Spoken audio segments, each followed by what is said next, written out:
Vladimir Putin in Alaska.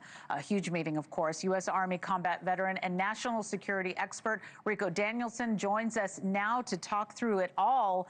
Welcome to you. I mean, what a meeting we've got set underway for this week. Yeah, Laura, thanks for having me on. Absolutely. It's going to be a very huge meeting. It's going to kind of set the precedence right now.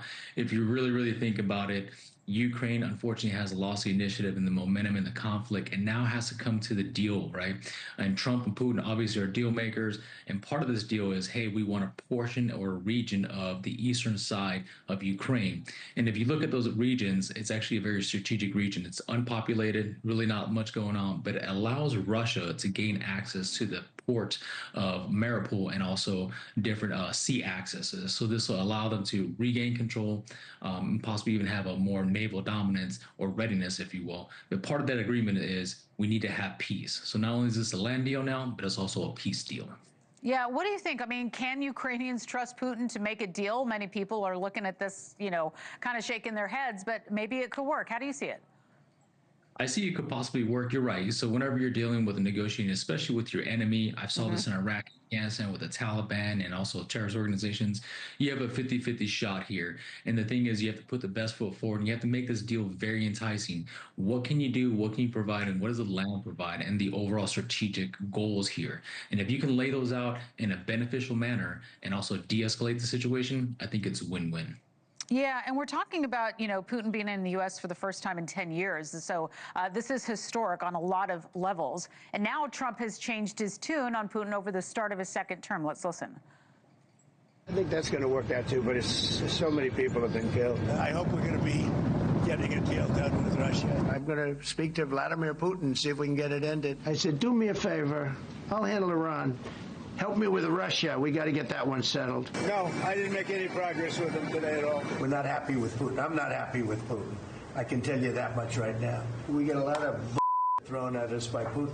You'll be seeing things happening. We're going to be doing secondary tariffs if we don't have a deal in 50 days. I'm going to make a new deadline of about 10 or 12 days from today. We stopped a lot of wars. This is the one we seem to be...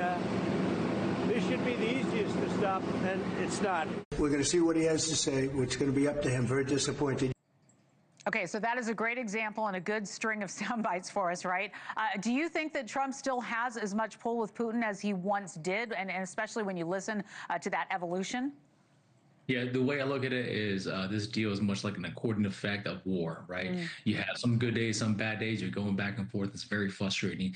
But at the end of the day, I think Trump does have a good bargaining chip. He wants to see peace. Look at Azerbaijan and also Armenia. He recently established peace over there. He has the momentum now. He has the key attributes. And I think he's going to be hitting the nail on the head here real soon. And we'll come to a business deal and also a territory deal very successfully.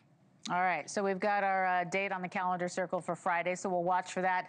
Switching gears, Israel is ramping up its nearly 2-year war with Hamas with a plan to take over Gaza City. So I want to get your take on this because I'm wondering, if you think that we could finally see an end to this conflict sometime soon, or are these empty promises?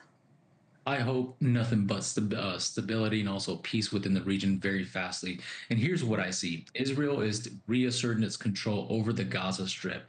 And in this small little area, it's going to probably more likely cause geo-displacement of certain people and also different, after effects. But the idea here is to completely remove Hamas and their headquarters, their financial ties and the infrastructure so that Israel can go in there and occupy it for a duration of time so they can hand it over back to an Arab nation to govern. The idea here also as well is to remove Hamas out of power and also make an independent Palestinian authority outside of its own government so it can be handed over to the Arab nation and for the wealth and prosperity. All right, we're keeping an eye on all of it, and we appreciate you being here. U.S. Army combat veteran and national security expert Rico Danielson. Thank you so much. And the House Oversight Committee is moving forward with its investigation into former President Biden. The committee says a subpoena